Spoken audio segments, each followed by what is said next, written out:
what's taking place for the new quantum financial system. Because if you go to the usdebtclock.org and in the upper right hand corner you see where it says secret window, you click this right here, it pops up and it says the American super cycle, a golden age of wonders, with a constellation right here in the center, planets aligning with a big X exploding right here beneath supercycle, and a massive A right here, which some people interpret it as the Space Force logo. It could be, the eclipses and the path that they've crossed across the United States. But I find it interesting because you see a city in the backdrop right here, and you see this path through a field of hay. And the reason why this is the biggest deal in American history and why this matters for you is because the US national debt has not been slowing down. Elon Musk created the Department of Government Efficiency to uncover reckless government spending from the Federal Reserve and all sectors of the government, from the military, Medicare, Medicaid, Social Security, and they've uncovered $125 billion and growing. So something has got to change. And when you go to congress.gov,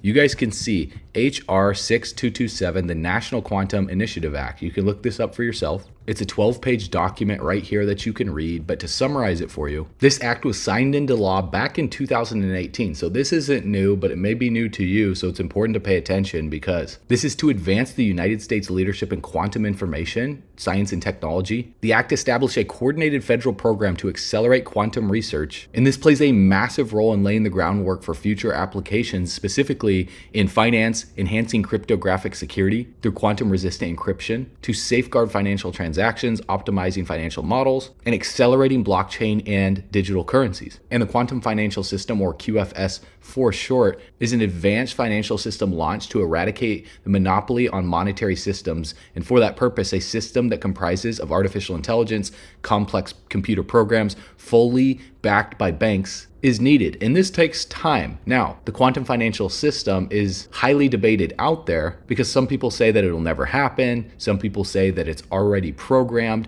Either way, it would be a breakthrough in the world of banking, which will lead to the new era that will not be influenced by corrupt government policies. Rather, it will be entirely backed by tangible assets along with digital currencies. For example, we have gold, you have platinum, oil, physical commodities. It will not be based upon paper like the US dollar, which has no intrinsic value. And this has led a lot of people out there on social media to talk about Nasara Gassara, the global currency reset, and regulated ISO 222 cryptos to change the world, and how central banks are using them for the new quantum financial system. Cryptos like XRP, XLM, XDC, Algorand, IOTA, Stronghold, also gold and silver, with certain currencies, specifically like XRP and XLM, to be backed by precious metals, adding quantum and ISO 222 internationally regulated USA coins that will be the new standard, because when regulation is in full effect in this industry, and what Brad Garlinghouse said about how 99% of the industry is going to go away, well, on coinmarketcap.com, you can see there's 11.77 million cryptocurrencies. Everyone can agree that that's too many. And this has led people to argue and to debate about what's the best one. Well, this is why people are saying the ISO 222 tokens are the only tokens that will survive the Great Reset and would emerge as the only means of financial activity in the new quantum financial system. Now, my goal here in this video is to provide you guys with the facts and let you come to your own conclusion, because this is not financial advice. I'm not saying that any of this is going to happen. I'm not telling you to buy any of these cryptocurrencies. Consult your financial advisor, because you could definitely lose money in crypto. But the biggest questions that need to be answered are, how will this transition from the traditional financial system to the quantum financial system occur? Because it's not going to happen overnight. This is going to be a gradual process. It's going to involve several phased approaches with certain functionalities to be introduced alongside the existing financial system, because there's going to need to be an update of infrastructure, adding new technologies, establishing regulatory frameworks to support the quantum financial system. So there's challenges and obstacles that are going to arise over the next few years, such as technological complexities causing interoperability issues between existing systems and the quantum financial system.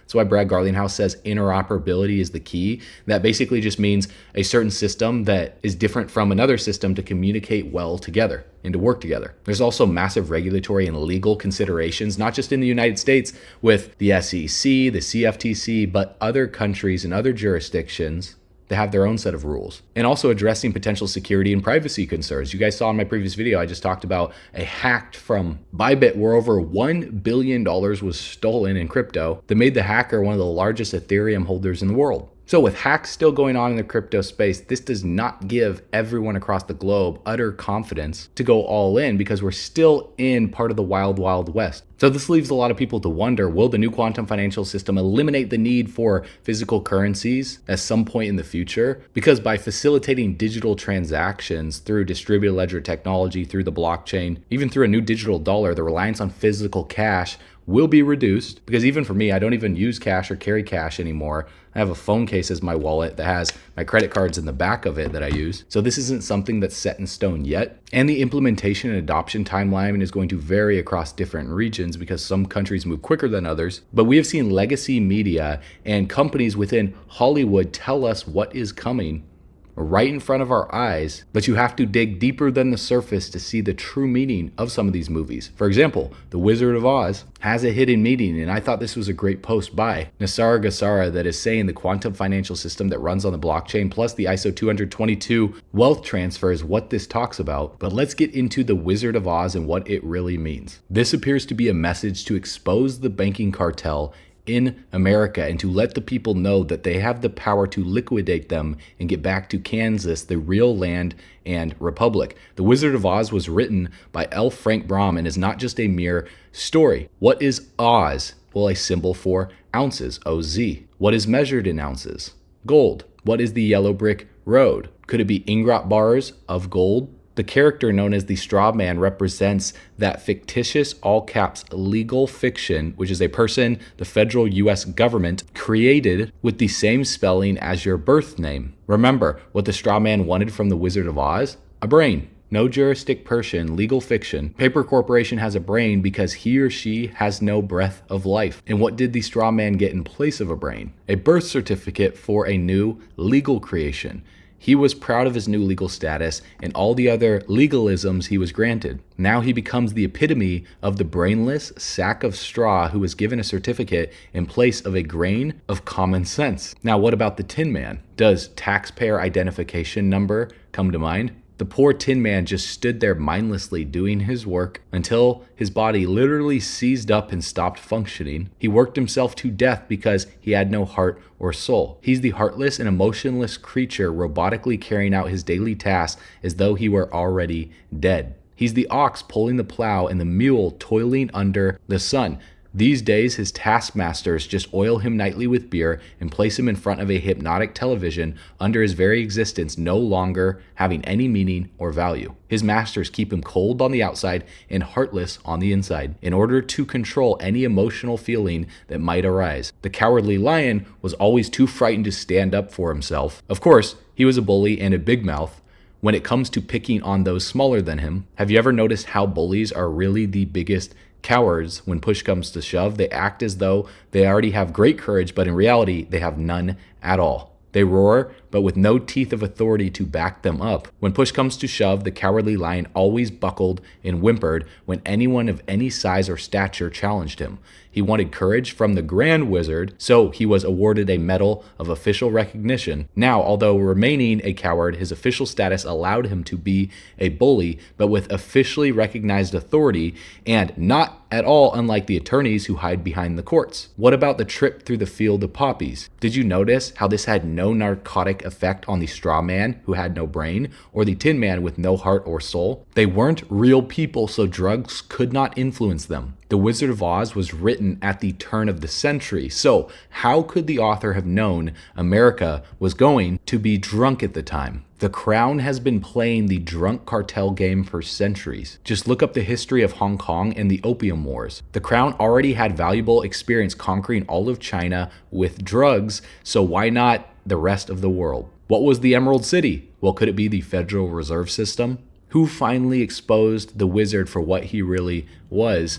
Toto, the cute and somewhat annoying little dog. Toto means in total or altogether in Latin. What was it that the witch wanted after she alleged that the little dog had bitten her? Toto, or everything. Notice how Toto was not scared of the great wizard's theatrics, yet he was so small in size compared to the wizard that no one seemed to notice him. The smoke, flames, and holographic images of Oz were designed to frighten people into doing as the great wizard commanded. But Toto simply padded over, started barking until others paid attention to him and came to see what the barking was about. Who was behind the curtain? Just an ordinary person controlling the levers that created the illusion of the great wizard's power and authority. When Toto pulled back the curtain and completely exposed him, the charade was at an end.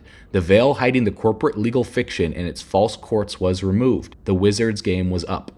And what was he after all? A con man and a fraud. We can see in the tale just how loud the bark from a little dog can be. Most of us remain silent and wait to be given whatever food and recognition, if by any, from our legal masters. Let us not forget those flying monkeys.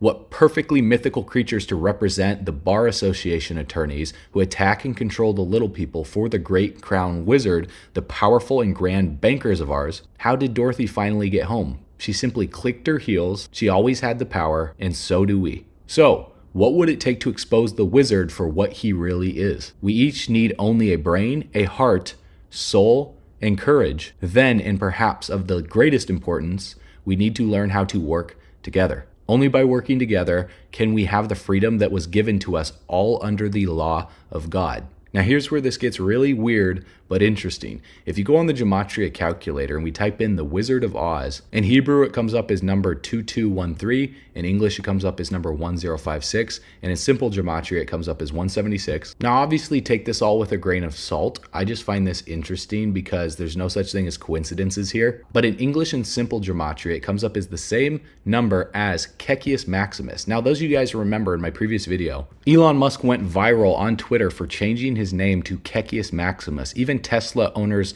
Silicon Valley account that has 1.1 million followers said, "I am Kekius Maximus, CEO of Tesla, SpaceX, and X, servant to the vision of human progress, father of many innovations, husband to the idea of interplanetary life, and I will achieve my goals in this era or the next." Why would Elon Musk choose that name? The same name that is the exact same English and simple gematria numbers as the Wizard of Oz. Also, Back to the Future, level playing field, and what do you guess? XRP the Storm. It also comes up as Exit the Matrix, Justice is Coming, and tons of other things on here that you guys can probably decode and I'll find in future videos when you subscribe to the channel. But the weird part that I find about Gematria is not that this proves anything, because this is just merely conspiracy theory land, but when we click on something like Kekius Maximus, it opens up the rabbit hole for other words and phrases that have the exact same number in Jewish, English, or simple gematria. And when you click on the Wizard of Oz, it also comes up as, wow, sci-fi is all real. So could Hollywood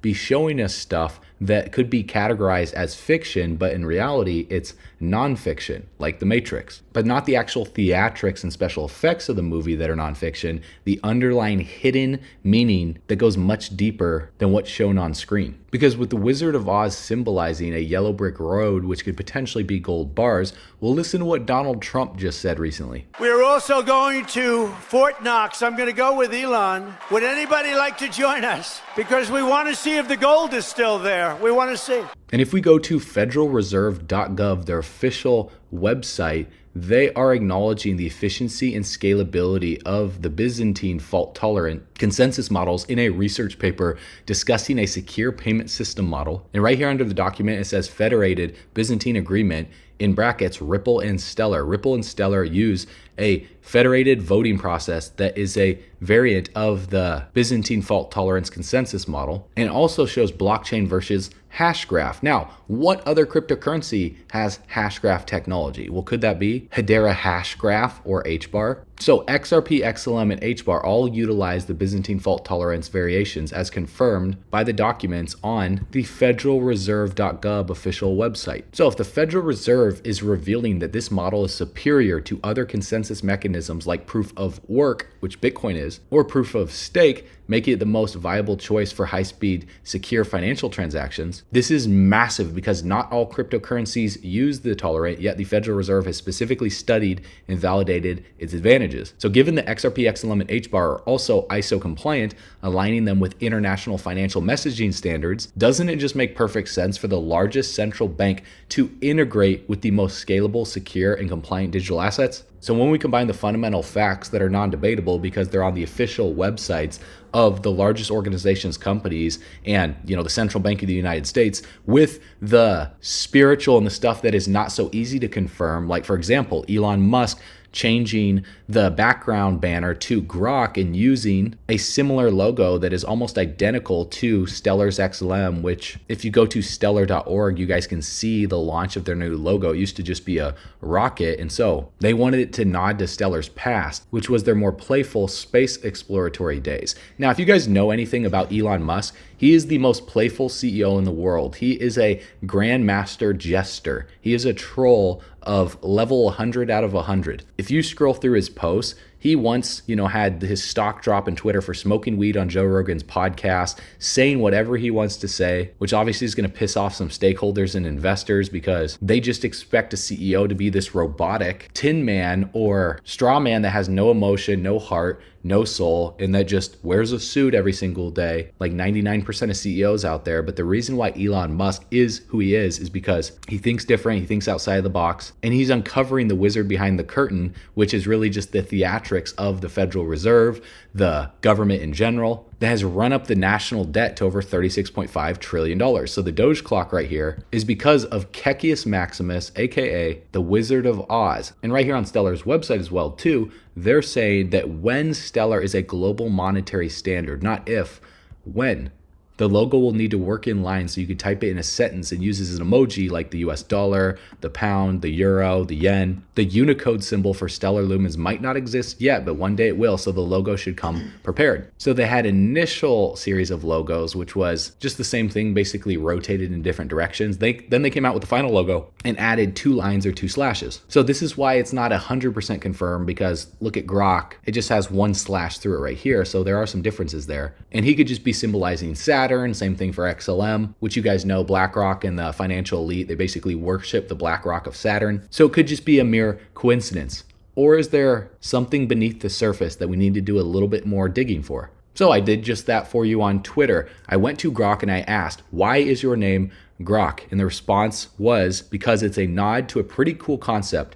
And Grok is designed to live it up. The term Grok comes from a Robert Heinlein sci-fi novel called Stranger in a Strange Land, where it means to deeply, intuitively understand something, almost like you're merging with the concept that you want to understand. My creators at XAI picked it because I'm built to get to the core of things, which is what we do on this channel, and the reason why you're watching this video. Questions, ideas, the universe itself, and help you do the same so you can do your own research. It's not just about spitting out facts, it's about grasping the bigger picture. That's what we're doing, guys. We're giving you the bigger picture and making it click for you so you can truly understand things. Plus, it's got a quirky outsider vibe, which fits my style. So what do you think? Does the name Grok suit me so far? Now, here's where this gets weird. As we go on the Gematria calculator, we type in stranger in a strange land, and in English and simple Gematria, it comes up as XRP 10,000 a coin. Now, this is really strange because in Jewish Gematria,